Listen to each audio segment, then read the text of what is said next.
Mas antes de terminar e concluir, eu quero convidar você no dia de hoje, tirar um tempo para refletir as escrituras, né?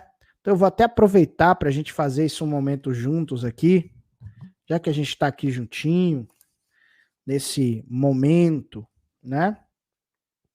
Eu acho que é interessante a gente ler aqui algo, algo da parte de Deus, né? Então eu vou ler a carta de Paulo à igreja de Roma, ou seja, a carta de Romanos, né? Carta de Paulo aos Romanos, né?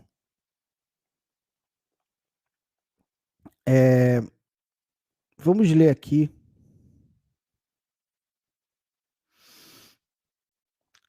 a explicação de Paulo. E certo estou, meus irmãos, sim, eu mesmo, a vosso respeito, de que estáis possuídos de bondade, cheios de todo conhecimento e aptos a, obviamente, admoestastes uns aos outros. Entretanto, vos escrevi em parte mais ousadamente, como para vos trazer isto de novo à memória, por causa da graça de Deus que me foi ortogada pelo próprio Deus, para que eu seja ministro de Cristo entre os gentios, no sagrado encargo de anunciar o evangelho de Deus, de modo a ofertar a ele seja aceitável, uma vez santificada pelo Espírito Santo. Tenho, pois, motivo de gloriar-me em Cristo Jesus nas coisas concernentes a Deus, porque não ousarei discorrer sobre coisa alguma, senão sobre aquelas que Cristo fez por meu intermédio para conduzir os gentios à obediência por palavras e por obras, por força de sinais e prodígios, pelo poder do Espírito Santo, de maneira que, desde Jerusalém até todas as cidades circunvizinhas, tenho divulgado o evangelho de Cristo, esforçando-me deste modo por pregar o evangelho não onde Cristo já for anunciado, para não edificar sobre fundamento que já existe. Antes, como está escrito, hão de vê-lo aqueles que não tiveram a notícia dele e compreendê-lo de que nada tinham ouvido a respeito. Então, Paulo, como nós, era um pecador dos piores, né? Algumas pessoas questionam muito a natureza espiritual de Paulo, tendo em vista que Paulo estudou com sábios. Nós sabemos a história de Paulo, aonde ele bebeu das suas fontes. Paulo era metade romano, metade judeu. Paulo foi um ex-soldado romano, pretoriano, inclusive. E nessas indas e vindas de Paulo, Paulo costumava executar cristãos, crentes. Ele era um matador de crente. Paulo tinha um costume de colocar cristãos, né, em sacos de farinha e jogar do alto de montanhas de penhascos. Então, era um cidadãozinho meio problemático, Paulo. Mas era feito tudo por causa da ordem, ele era um soldado pretoriano. E no meio de uma caminhada, cai uma luz e ele cai no chão, não sabe de onde veio, ficou cego. E aí ele ouve uma voz: Paulo, por que que você me persegue? Ele querendo saber quem era que estava falando. Ele: Paulo, por que que você me persegue? E aí, de repente, Paulo ouve, né? Eu sou Jesus, aquele que você persegue. E então, naquele dia houve uma conversão, ele foi à casa de um profeta, de um sábio da época. A partir dali ele foi curado. E então Paulo foi chamado para fazer o trabalho dos gentios, que é pior do que qualquer outro, né? Para pregar o evangelho para pessoas que não tinham a menor ideia do que era o evangelho, né? Eu sei que é difícil para você entender essas coisas, mas o que eu aprendo na história de Paulo e em suas cartas é a capacidade de Deus escolher qualquer um, absolutamente qualquer um, para fazer grandes coisas. Ou seja, não sou eu, não é pelas minhas deficiências, pelas minhas dificuldades, que eu não possa realizar grandes feitos. E grandes feitos são muito relativos. Não quer dizer que eu tenha que pregar para uma multidão, porque isso eu já fiz. Hoje eu não faço mais. Falo para milhares de pessoas todos os dias, é verdade. Tem dias que eu já cheguei a falar em uma semana para 1 milhão de pessoas no meu canal, né? Então, óbvio, sim, mas isso não são grandes feitos, né? Às vezes você está andando na rua e um olhar que você dá a alguém, um aperto de mão verdadeiro, um abraço, um sorriso, uma palavra, você pode transformar uma vida. Então, isso é muito relativo, depende muito do poder de Deus que há em você, porque a Escritura diz que até a sombra dos discípulos, por onde passavam, curavam as pessoas. Às vezes você não precisa nem falar, só a sua presença, quando Deus está com você, quando o Espírito Santo habita em você. Só de você estar ali, você já faz a diferença naquele local. Só que isso são coisas que não devem estar sendo glorificadas, exaltadas, porque você, de alguma forma, tem feito essa tal diferença na vida das pessoas. É grande, sim, aos olhos de Deus, mas aos nossos olhos, é Deus que faz, é Deus que realiza. Sem o Espírito Santo de Deus nas nossas vidas, nem de casa você conseguiria sair. Então, a bondade de Deus para conosco, a graça de Deus para conosco, faz com que a gente se torne esse elemento surpresa, que a qualquer momento algo extraordinário pode acontecer. Apenas tocar no véu, por exemplo, a mulher com fluxo de sangue vem e toca na orla das vestes de Jesus, tocando ali, ela foi curada, de mim saiu virtude. Então, você pode ser um agente de modificações, um agente de milagres a qualquer momento. A qualquer momento, o milagre pode acontecer através de você. E qual a vantagem disso?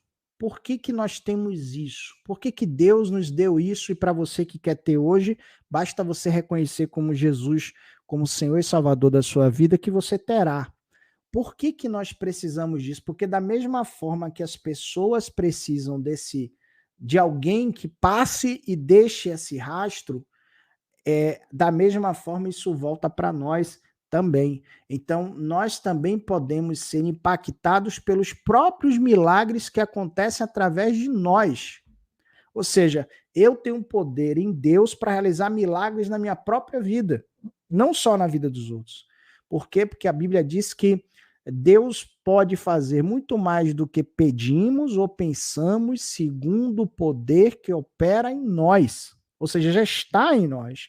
O poder da profecia, da palavra, o poder do pensamento, o poder do sentimento. Se você vincula suas palavras aos seus sentimentos e o seu pensamento, sempre focando para algo que realmente seja bom para você, que possa ser compartilhado com os outros, qualquer coisa, tudo que é de boa fama, tudo que traz benefício e bênção, está à disposição para acontecer na sua vida. Mas você precisa se conectar com essa verdade. Primeiro você tem que crer nisso, né? Porque a fé não vive de olhares, a fé não vê, né? A fé é um negócio muito maior do que a visão, né? A fé enxerga com os olhos fechados, né? Ela vê sem olhos.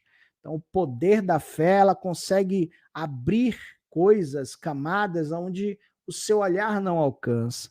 Então, você precisa ter essa relacionalidade com Deus amplificada, aproximada, essa intimidade com Deus a partir do momento que você entende que é necessário para que você possa conviver com os milagres de Deus na sua vida.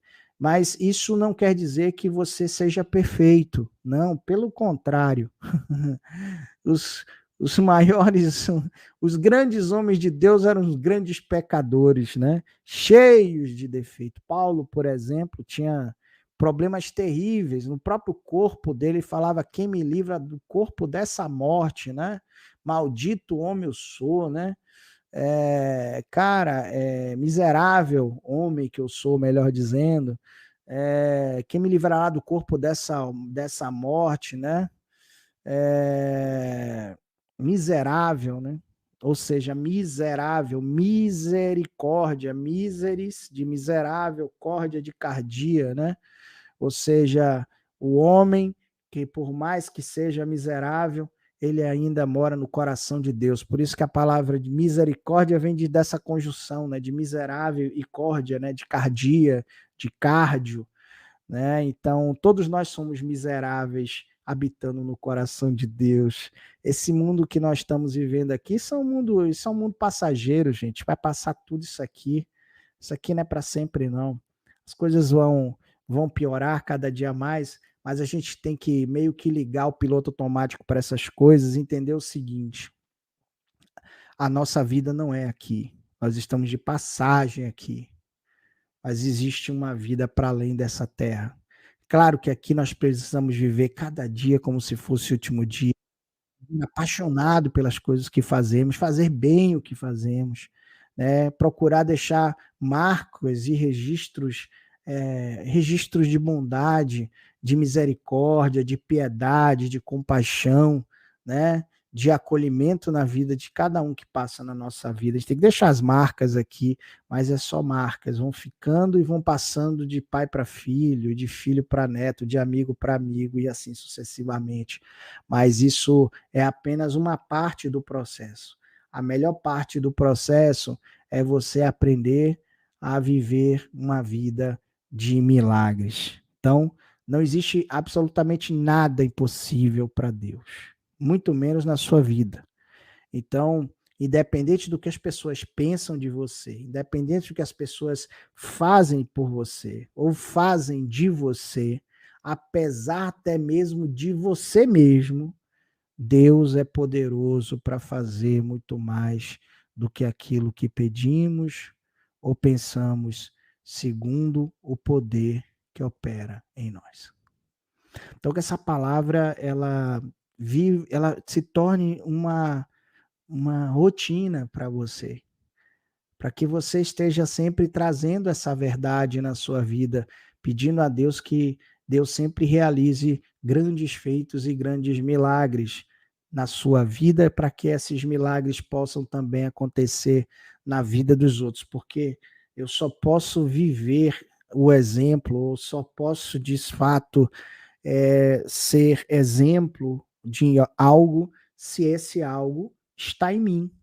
Então eu preciso primeiro experimentar o milagre na minha vida para que eu possa também ser um fazedor de milagres nessa terra.